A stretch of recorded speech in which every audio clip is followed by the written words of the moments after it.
Welcome back, everyone, to another edition of Archway Sports Talk with Al and Dan. Hope everyone had a great week. I'm going to start off with the Cardinals, still being above 500 after losing 2 out of 3 to the Red Sox over last weekend.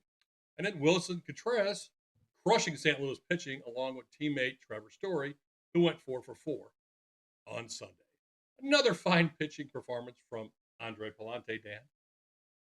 Just kidding. He is giving up runs. He is giving up runs early and often. Enough is enough, guys. Back to the bullpen or AAA.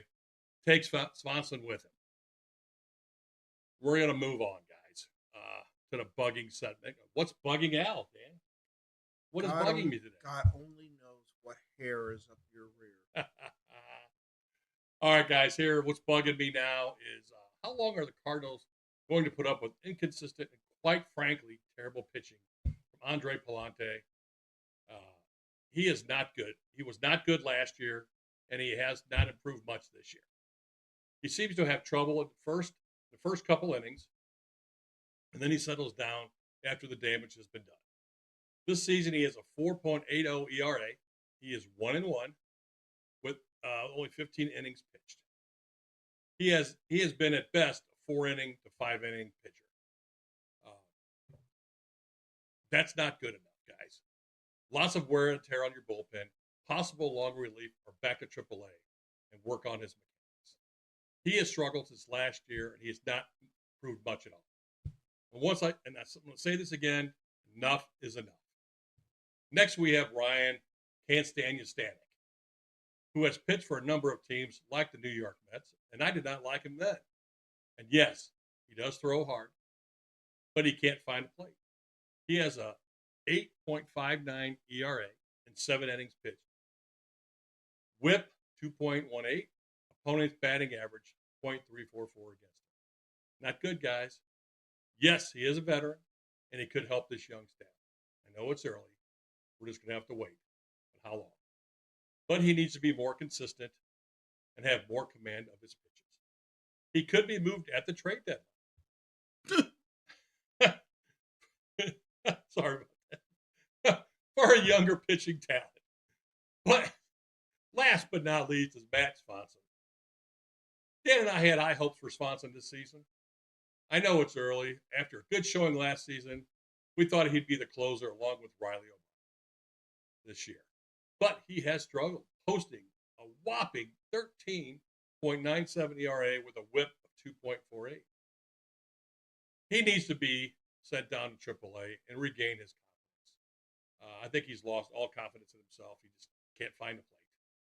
That's my take on that. Dan, what's your take on this, man? Al, I agree. The pitching has not been adequate enough.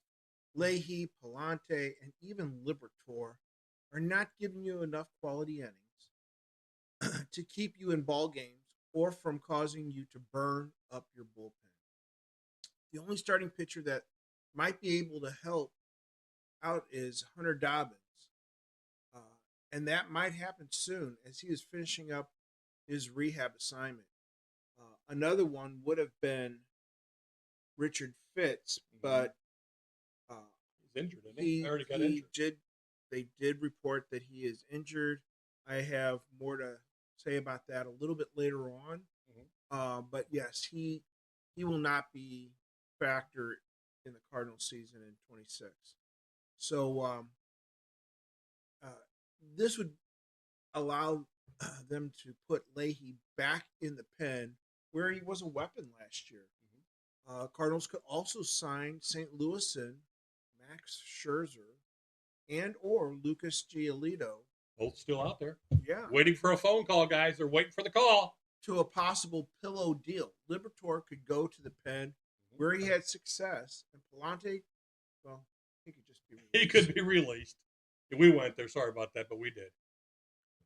Ryan, I can't Stanek, and Justin Brutal Brule Wow. Okay. I like have that, been man. horrible. Lots of pitches thrown, few for strikes. This has not worked for the Cardinals, and they achieved the same success they had with previous teams, which is to say, not much. As for Swanson, I agree. He needs to go to AAA to work on what's plaguing Right. him. He's not the same as he was last year. No. I don't know what's happened between now and then. I was looking for him to be the closer with Ryan, but Well, you and I both said what a good tandem. 1-2 punch. Mm-hmm. One could close out a game, and then the next day you wouldn't have to worry. He could get his rest while the other one Right. took the ninth inning the day after. Mm-hmm. But it's not happening. The Cardinals are playing better than most thought they would, and should make these changes before the season gets away from them. Mm-hmm. So, if these members of the Cardinals who have been listening to my conversations are listening now, make these changes. Someone is listening. Dan, next up, we're going to go to your favorite segment here. How about we take on Cardinals Corner? What you got for us today, Dan? Well, let's do a recap of the Cardinals since the last time we recorded an episode. And these are just just follow-ups on the Cardinals games we had last week. Yeah, just I got you. Little recap. So on April 7th, the Cardinals played Game 2 of a 3-game set against Washington. Pitching continues to be their thorn. Starting pitcher Matthew Liberatore labored over 5 innings pitched, throwing 92 pitches. Not good. He gave up 9 hits, 4 runs, all earned on 2 home runs, and walked 2, striking out 6. Wow. Starting pitcher has to go deeper into games, or the bullpen will just get burnt out by July. Relief pitcher George Soriano bounced back with 2 clean innings. Now that's your favorite term. Clean. It was a very clean 2 innings. And Riley O'Brien nailed down the bottom of the 10th. Gorman went 3 for 4 with an RBI. Walker hit his 4th home run, and Nathan Church added a 2-run bomb in the 8th inning that sent us to the 10th. Or that won it in the 10th, I should say. Yeah. On Wednesday the 8th, St. Louis took on Washington in the series rubber game and beat the Nationals 6-1. Michael McGreevy bounced back with a strong outing, going 6 innings pitched on 91 pitches. Went 6 innings. I liking that. Okay. We got to get past that 5-inning thing, man. We got to get past 6. We got to get 7. I'd like to get 7, but hey, it's an improvement. We'll take 6 for now. That just takes a lot of burden off of that bullpen. I got you. He gave up 4 hits, 1 run. It was earned. He struck out 1, walked none.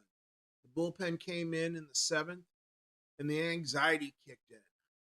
But Swanson, Brutal, and O'Brien nailed down the last 3 innings.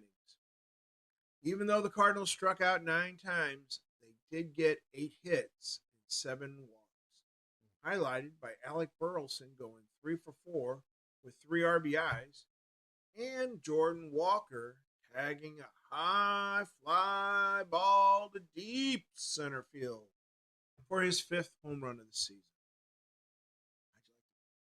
That was a good drive.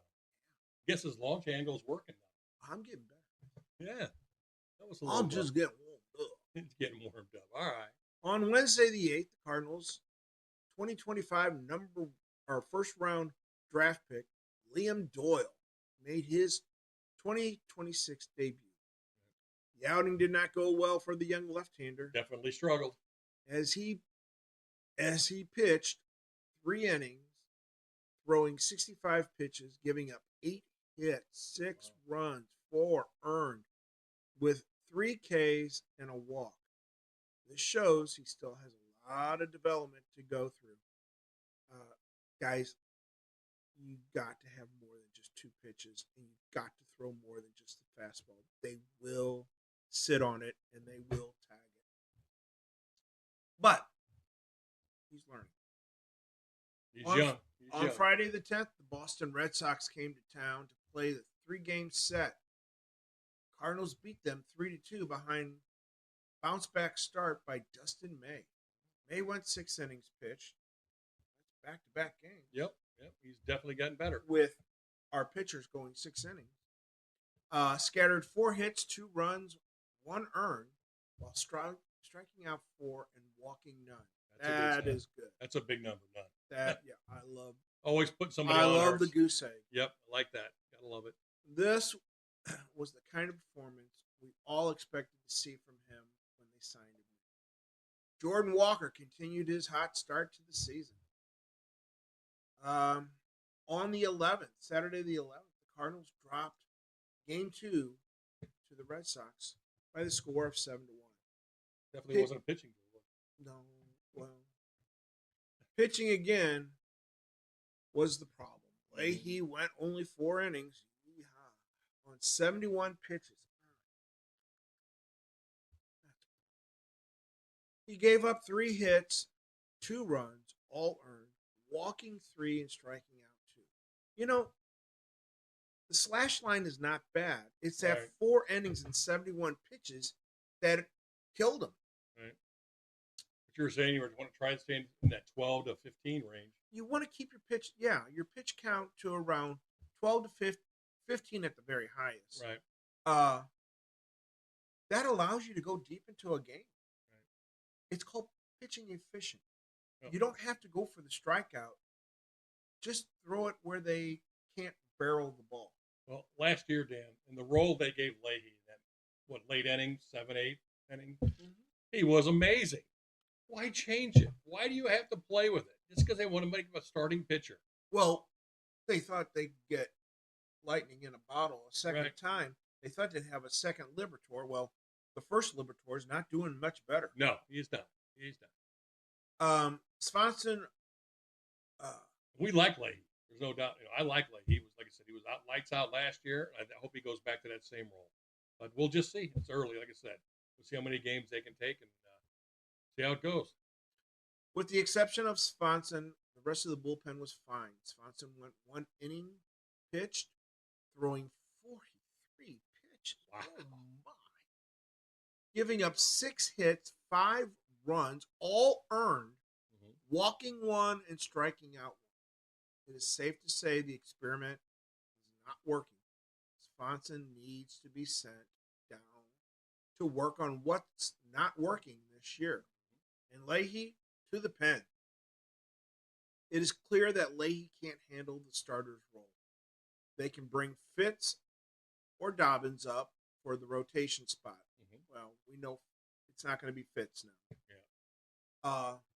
St. Louis got its lone run on another home run by red-hot outfielder Jordan Walker.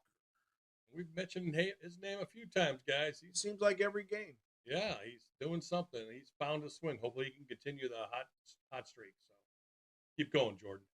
On Sunday the 12th, Boston took the rubber game of the series, beating St. Louis 9-3. Again, starting pitching did them in. Really? You think? Who'd have thunk? Andre Palante threw 5 innings on 95 pitches. Oh my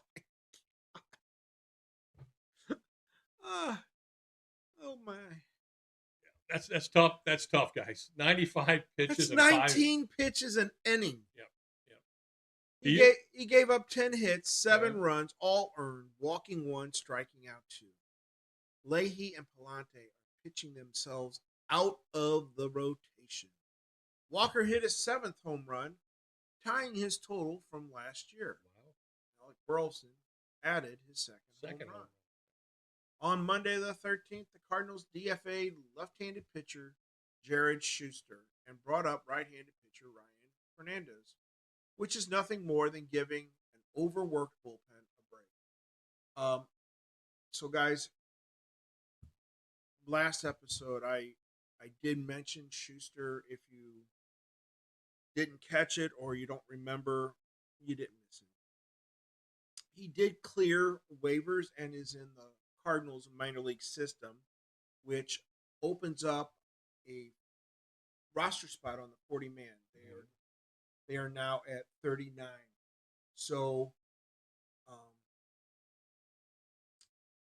that mean they could sign a pillow deal to Go ahead a and say it. pitcher?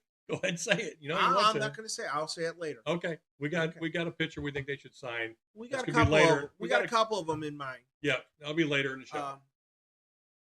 Which is if on cue, pitching continued to be the problem. Liberatore continued his less than impressive start to the season, going 5 innings pitched, throwing 105 pitches. Stop. Oh my! I'm not laughing. I'm crying. Are you crying?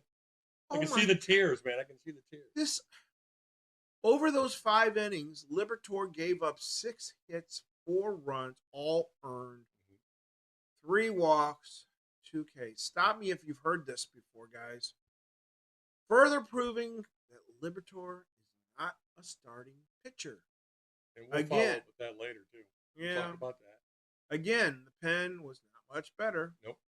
Cardinals lost 9-3. Be sure to tell me if you heard this one before. I think. Yeah. Jordan Walker hit another home run, his 8th of the season, surpassing last year's total. On Tuesday the 14th. The Cardinals evened up the series with the Cleveland Guardians by beating them 6-5 in extra innings. No, St. Louis did not get a home run from Walker, but Weatherholt hit 2. Yeah. He's got 3 on the season, and Herrera hit his first.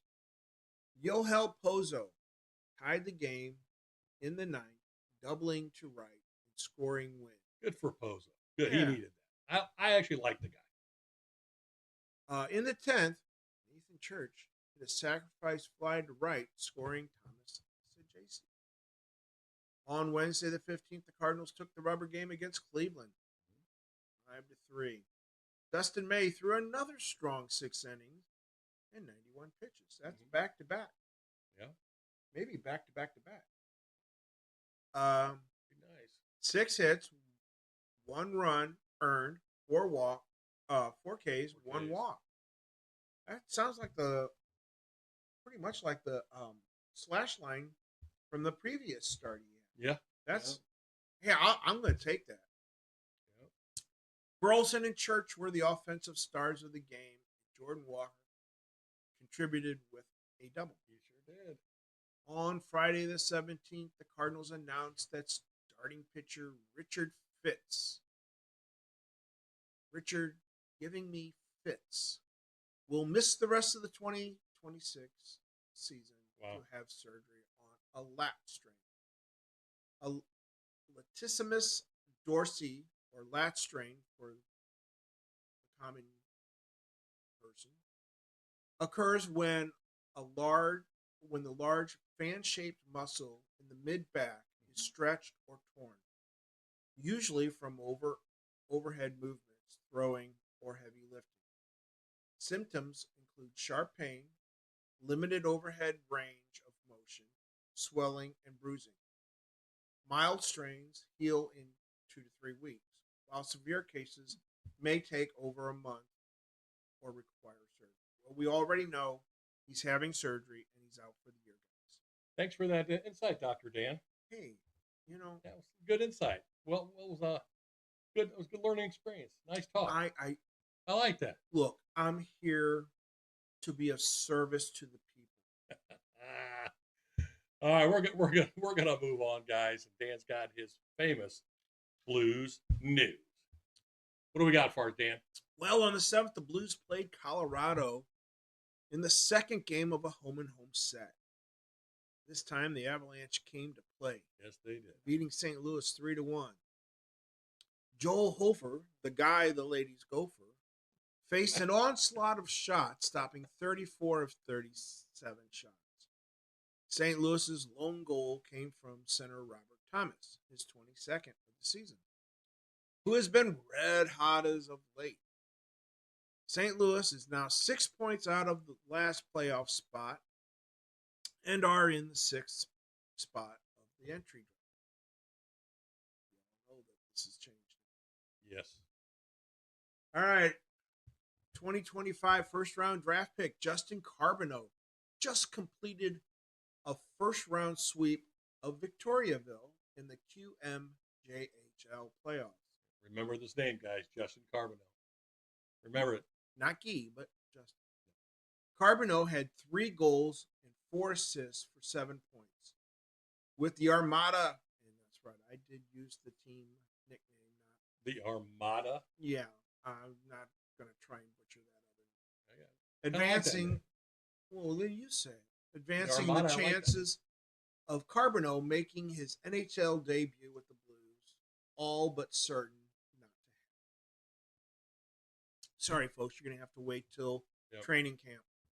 Or if you can watch the Armada during the QMJHL playoffs, you might be able to catch him there.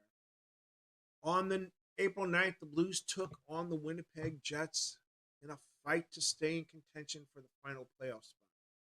Winnipeg won 3-2, which was good news. And Binnington stopped 31 of 34 shots. Blues got on the board first on Dylan Holloway's 20th goal of the season. Just think how many he could score if he could just stay healthy. Yeah, he was healthy. My goodness. Even last year. How many games he missed? 15 games, I think? I don't know. But he missed a lot towards the end. Yep. He could have had, I think, 30 goals last year. Mm-hmm. He missed quite a bit this year, which, I don't know, maybe he could have gotten another 30, 10 mm-hmm. goals to give him 30. Who knows? Yeah. Then in the third, with the Jets winning 3-1, Colton Parayko scored his 3rd goal of the season. This season has been a 180 from last year. He is just, I don't know if it's his back or what, but he's not the same player he was last year when he was firing the puck at the net. The Blues currently hold the 8th selection in the entry. Good news, bad news. On Saturday, April 11th, the Blues traveled to Chicago and beat the Blackhawks 5-3. Here we go again. Joel Hofer, the guy, the ladies' gopher. I had nothing to do with that, guys. Oh, that's all you. He writes. Leave me out of this one. He writes this stuff and makes me say it. I send it to him and he makes changes. He edits it. I got nothing. He stopped 32 of 35 shots while the Blues got goals by 5 different players. Who are these players, Dan? Well, I'm going to tell you. Thank you, Dan. Jimmy Snuggerud tallied for his 17th, as did Jordan Kyrou. Dalibor Dvorsky scored his 11th, Alexei Toropchenko his 3rd, and defenseman Cam Fowler his 3rd. The bad news, if you care to look at it as such, is that the Blues were eliminated from the playoffs. They have games against Minnesota, Pittsburgh, and Utah. So let's focus on draft selection, which have been updated. I'm going to say this, guys. They didn't do that either. What's that? Focus on the draft. On the draft. Well, I think they're 11th now, right? They're don't give a spoiler here. Okay. All right. I'm not going to spoil it. We're gonna let them all know. I got you. On Monday, 4/13, the Blues defeated the Minnesota Wild's farm team 6-3. I like that, Dan. That was good. Little shot there. I like it. Goalie Joel Hofer, the guy the ladies go for, stopped 28 of 31 shots on goals. St. Louis got goals by forward Pavel Buchnevich. My wife Lisa, I was told I had to say her name, scored his 18th goal. Winger Jake Neighbors his 15th, and Jimmy Snuggerud his 19th. Forward Otto Stenberg his 3rd, and defenseman Theo Lindstein his 3rd, as well as defenseman Colton Parayko his 4th. The goals by Stenberg and Lindstein were enough to get them sent down to Springfield. What a promotion. Yeah. After a great game, there's a reason for it. Yeah. Okay, so with 1 game left in the season, and St. Louis's minor league team, Springfield Thunderbirds, in the playoffs, they thought it'd be best to send those two down to get more playing time or possible playing time, because I don't know uh, how far the Thunderbirds will Right. advance, but it's going to be more than Yeah. one So game. there was a reason behind him going. Yeah, but I kind of took some liberties there when writing that guy, so I got you. I got to have some fun. What do we got? What's the next game you got here, Dan? This season has not been fun to watch. No. It has its ups and downs, though. You got to say Mostly that. down. On Tuesday the 14th, the Blues played their last home game of the season, defeating Pittsburgh Penguins 7-5. Jordan Binnington, playing in possibly his last game as a Blue, stopped 18 of 23 shots on goal. St. Louis got goals by Dylan Holloway, two of them, in fact, his 21st and 22nd. Jimmy Snuggerud added two more, his 20th and 21st, and Logan Mailloux got his fourth, as well as free agent to be Oscar Sundqvist, his fifth, possibly playing in his last home game as a Blue. He is going to be a free agent. I mean, he is. There's no doubt about that. I just can't imagine the Blues Excuse me, bringing him back when they've got younger versions of essentially the same player. I don't get me wrong. I like Sundqvist. I do too. He's been a good player for the Blues, but with all the knee surgeries he's had, I think it's just time. It's just time. I got you. On Wednesday the 15th, the Blues announced the signing of defenseman Arseny Koromaslov to a 2-year, two-way entry-level contract that begins with the 26-27 season. Koromaslov, 22, dressed for 61 regular season games with Traktor Chelyabinsk of the KHL this season, posting 17 points, 1 goal, 16 assists, and 40 penalty minutes. Wow. Koromaslov was drafted by the Blues in the 4th round, number 120 overall in the 2022 NHL draft. Now, this is a big guy. He stands 6, depending on who's reporting, 6'3" to 6'5". He's young. He's ready to step in probably next season. You think the Blues are going to call him up? Well, he'll be brought brought into camp. Yeah. He'll be brought into camp. You know, he's got a 2-way contract. Mm-hmm. So the money will be low, and it's 2-way, which means whatever he makes when he's in the NHL, if he gets sent down, it's going to be less. But remember this, guys, the KHL is a no-joke league. They typically don't give a lot of minutes to young guys. And for this defenseman who's 22 to log a lot of minutes like he did, that's telling anybody who follows this stuff, it's saying a lot that he's ready to go. So on the 16th, the Blues closed out what can only be described as a disappointing season by handing Utah 5-3 loss. St. Louis finishes the season with 86 points. Joel Hofer, the guys the ladies go for. I wish I had a sound mud, guys. Sorry, I don't have one. Stopped 20 of 23 shots on goal. The Blues received goals by my wife Lisa's favorite player, Pavel Buchnevich, his 19th. Very disappointing season. Sure, he scores now, not when we need him. Well, yeah. That's another story. Logan Mailloux on a beautiful goal. Oh, my. He scored his 5th. And the Hattie by Robert Thomas. Throw your hat at the camera, will you? Hats off. Is 23rd, 24th, and 25th. The Blues will finish with a top Well, no, they won't finish with the top No. 10 in the first round. They Nope. finish with the 11th overall pick. Right. And the one they get from Detroit in the Falk deal is number 15. So they got 2 picks in the first round in the top 15 selections. Mm-hmm. So, and we won't know what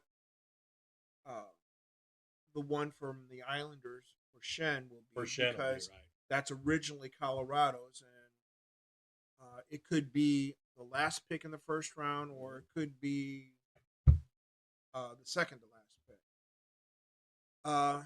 We'll have to wait and see where they will actually select once the NHL conducts their draft. No, well, I just told you right where they're going to. Well, all the drafts happens after all these playoffs are over, right? Yeah, it happens around the middle of the first part of July, maybe. Okay. First to second week of July. Okay. Baseball's draft happens in June, so it's just around the corner, fellas and gals. Next, we've got our next segment. This is one of Dan's favorites. That's all. All these are These are all his favorites, man. Yeah, we got St. Louis down on the farm. Yeehaw! Here we go again. Dan got some Blues prospect highlight, and who do you have for us today, Dan? Well, it's a guy that we've spoken about before. It's William McIsaac. He's 19 years old, 6'3", 205. This guy's got great size. He was drafted in 2024 by the Blues in the 5th round with 145th overall pick. So he wasn't a high draft pick, but he's a steady defenseman. McIsaac has the size and mobility of an NHL defensive defenseman. Now, does that mean he's going to be a Blue? I don't know. The Blues seem pretty set on the left side of their defensive pairings, but we'll have to see what happens. He's a smooth mover who keeps up with fast-moving attacks, blows up the cycle with well-timed pokes, and flattens rushers who try to slip down the boards. In his 3rd full WHL campaign, William McIsaac continued his offensive growth with 6 goals and 31 assists for 37 points across 66 games. This marks a 10-assist improvement year over year. He likely won't feature in the top 4 in St. Louis, but has the hallmarks of a multi-cat defenseman with a useful, though not exciting offensive floor. We're full of left-handed shots on defense. It's going to be especially tough. Defensive defensemen, and with this guy that they just signed, it's going to be tough for him. And Theo Lindstein, who's a defensive defenseman and a 1st-round pick, a 5th-round pick is not going to take over for a 1st round. Could be a trade chip down the line. Could very well. We just won't know, guys. Just long depends on injuries. Everything is fluid. Everybody how they do in training camp, guys. It all comes down to that. Who wants it more? Who wants to be in a big show? NHL, man. Yep. So let's see. Then that takes us to our Cardinals prospect. Oh, here we go. Oh. Joshua, don't call me Joan Baez. He's 22 years old, 6'3", 220 pounds. His ETA is this year. Acquired, he was drafted by the Cardinals in the 2nd round, 54th overall.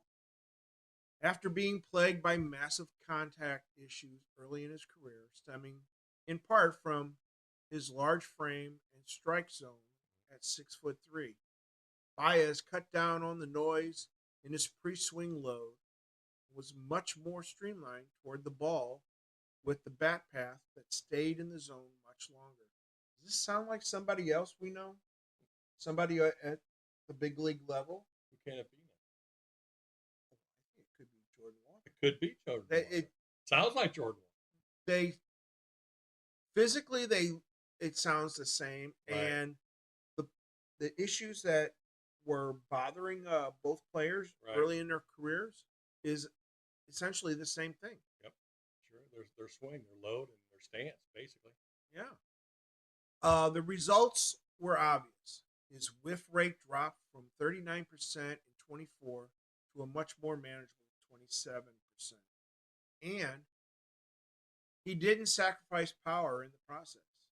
His raw power remains plus plus, and he could challenge for 30 plus homers with these changes. Baez continues his resurgence in spring training, but was sent to AAA Memphis. Baez started off slow once AAA season began, but has turned it around as of late. He's been red hot, guys. Yep. I think he's got 3 or 4 home runs right now, which would tie him for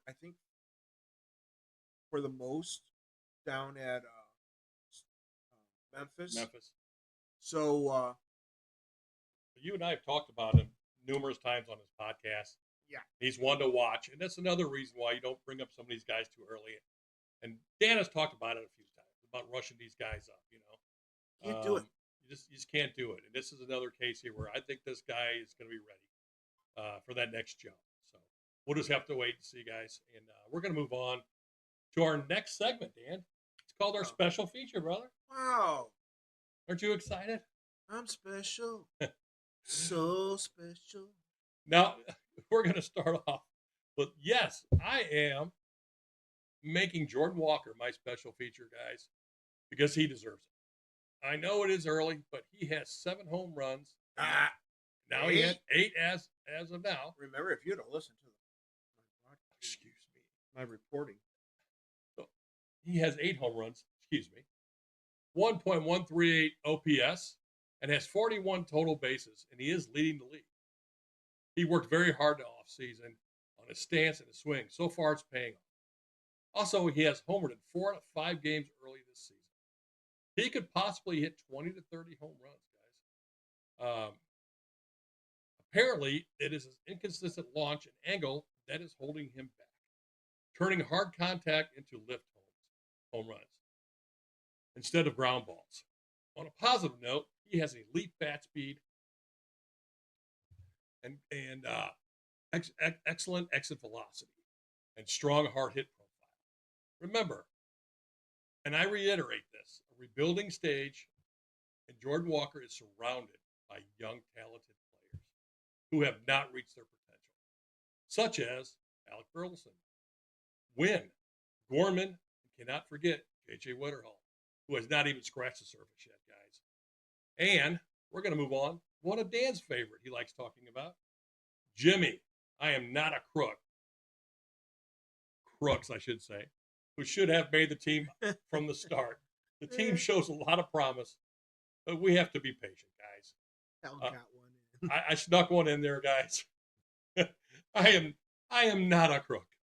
I am not a crooks. Sorry, we went there a little bit off show, but we had to say it. So, Dan, what are your thoughts on this? What do you got? Well, first of all, for those who may not be familiar with the term OPS is on base percentage plus slug. Essentially, it's your on base percentage plus your slugging percentage combined. Mm-hmm. So I just wanted to throw that in there and just let our listeners know. Al, you and I both said before the start of the season how much we both like the potential of Walker. There's just too much talent there, and there was too much going on that needed to be fixed. Mm-hmm. Yep. And at age 23, it's too early to give up on him. Everybody was saying, "Oh, it's time to trade him. Time to trade him. He's never going to pan out." Nope. Well, this is why you don't trade young players this early. The last few seasons and this spring were not encouraging. It was downright ugly. I didn't know they were going to bring him up. He struggled so bad.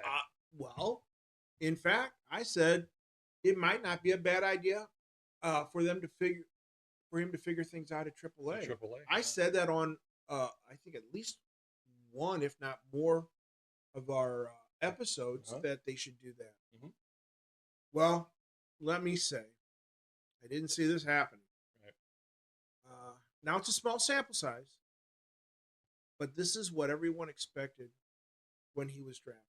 Let's enjoy it while it lasts. Can I say something else before we move on? Yeah. What you got? You mentioned J.J. Weatherholt, and lately there's been a rash of these unproven prospects getting huge contracts. Yeah. Not even to touching buy the field out yet. free agency. Yep. JJ is, I think, 23 years old. Mhm. He's same as Walker. And he's got 7 years on this entry level contract. Okay? Which takes him to age 30. Why would you do this? Why would you buy out any free agent years when you can pay him the entry level contract until age 30? And then we all see what happens once these players start moving into their age 30. Age 30. Their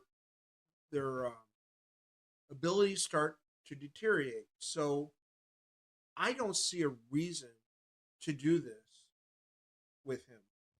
I don't see it. So I just wanted to throw that out there. So you're saying it's a good idea that maybe them to wait a little bit? Yeah, the guy's only hitting 230 right now. Right. And he's batting leadoff, so that says something. He's batting leadoff, but he's not. It's not like he's hitting 330. Right. Okay. He's hitting just barely above his weight. Right. Let's see him continue to grow, and we'll see what happens, guys. Next, we're going to move on to St. Louis City Soccer. Just a quick update. On April 11th, SLC had to settle for a 1-1 draw at FC Dallas. SLC has one win, 3 losses, and 3 draws, guys. Not very good. They are struggling to score goals with only 6 goals in 7 games. SLC's defense has been the strong point last couple games, but scoring needs to improve. You think? Last couple. SLC hopes to improve their record against the Seattle Sounders FC on April 18th. It's an away game, but once I reiterate, they were averaging less than 1 goal a game. That's not going to cut it. Hopefully they can get their offense going. Next, we're going to update the St. Louis Battlehawks. Our Battlehawks, had come from behind victory over the Birmingham Stallions, winning 34-30, guys. They were down by 21 points in the 4th quarter. A big pick six set the tone. A nice victory after losing the previous week to Dallas Renegades.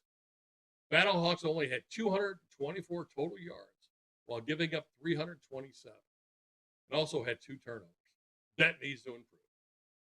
Next game will be against the DC Defenders on April 18th.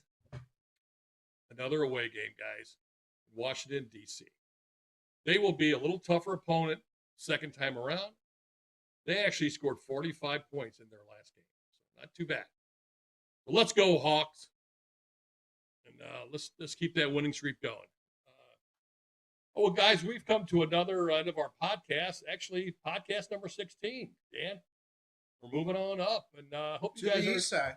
Yeah, I hope you guys have been enjoying it, and we just enjoy doing this, and we're having fun. So, just a quick shout out to Minuteman Press for making our banner and our Archway hats. I know it's hard to see on this, but please give them guys a call. They're located in Arnold. Nice family-owned operation with reasonable rates, and they'll take care of you. That's Minuteman Press. We're going to move on and to closing, guys. I want to thank everyone for watching Archway Sports Talk. Have a safe week. Please don't forget to send your comments or suggestions to our YouTube channel or email address at podcoutus@gmail.com. And Dad, we're going to come to your closing. You got any closing thoughts for us today, I Dad? got something I want to Oh say. my gosh, he's got something for us. I just want to remind everyone, don't forget to tip your servers. They're working really hard for you tonight. Our That's it. servers. That's Our it. servers. Short and sweet. Yeah. Take care of the I ones don't need to ramble on like you. Wow. That's a shot. Did you hear that, guys? The shot. That's a shot. He is right. Take care of your servers. They are serving you your food. So we really appreciate you guys watching us, and be safe and take care. Have a good week. See you next time on Archway Sports Talk.